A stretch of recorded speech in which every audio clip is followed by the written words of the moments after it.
I was taught to avoid certain places, certain streets, certain zip codes, the kind people lower their voices about and label as the ghetto, as if opportunity couldn't possibly exist where struggle was visible. But the truth I discovered felt almost rebellious. The places most people run from often hold the very doors to ownership, leverage, and freedom.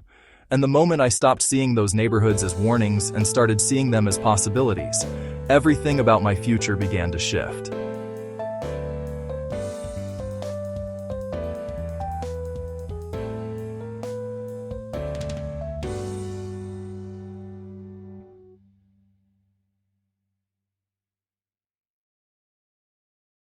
Step 10, the least obvious but where my mindset cracked open, was questioning what I had been told.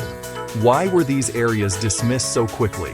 Why did everyone agree they were undesirable without ever explaining the deeper economics?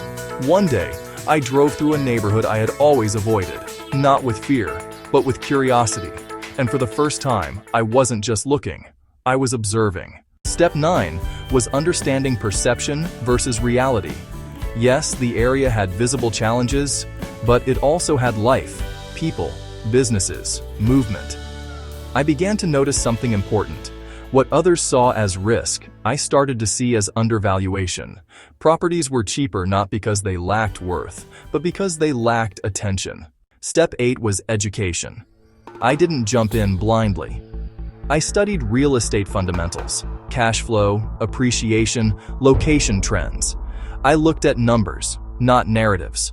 One small property I analyzed had rent potential that far exceeded its purchase cost, and that was the moment it clicked. The math didn't match the stigma. Step 7 was starting small. I didn't try to take over an entire block. I focused on one property, a modest, overlooked house that needed work but had structure, potential, and location on its side. It wasn't glamorous, but it was real. Step 6 was renovation with purpose. I didn't just fix things, I improved them thoughtfully. Clean, functional, durable upgrades that respected both the property and the people who would live there. One room at a time, the place transformed, and with it, my understanding of value creation deepened. Step 5 was building relationships within the community. I talked to neighbors, local contractors, people who knew the area better than I ever could. What I found wasn't hostility, it was insight. They understood the rhythm of the neighborhood, the needs, the opportunities. Step 4 was long-term thinking. I stopped looking for quick wins and started focusing on sustainability.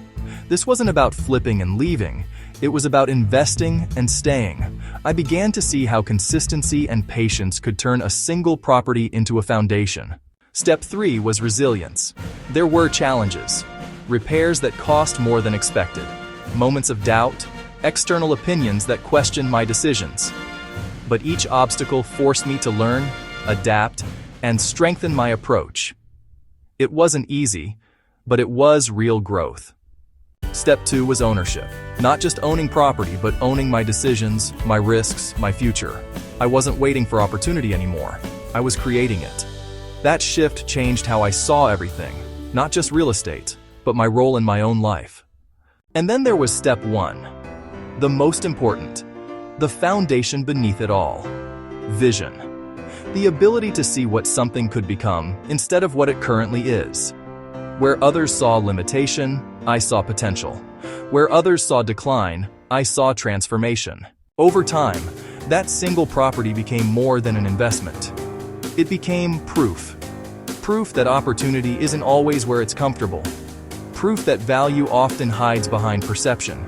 Proof that ownership is less about where you start and more about how you see.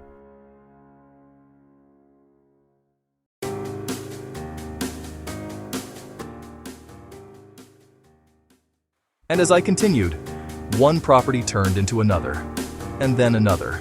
Not overnight, not effortlessly, but steadily. Each step building on the last, each decision sharpening my understanding. What changed most wasn't just my financial position, it was my mindset. I stopped following narratives and started analyzing reality. I stopped avoiding risk and started managing it. I stopped waiting and started acting. In the end, buying the ghetto was never really about location. It was about perspective. It was about seeing opportunity where others saw obstacles, about creating value where others saw none, about stepping into spaces that demanded vision instead of fear.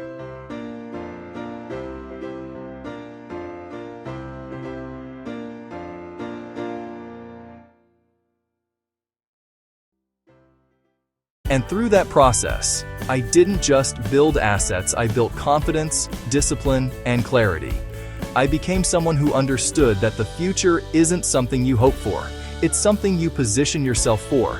And once I embraced that, I realized I wasn't just investing in property, I was investing in the life I had always wanted to own. If you enjoyed this video, please subscribe to the Digital Mentor 777 via Facebook.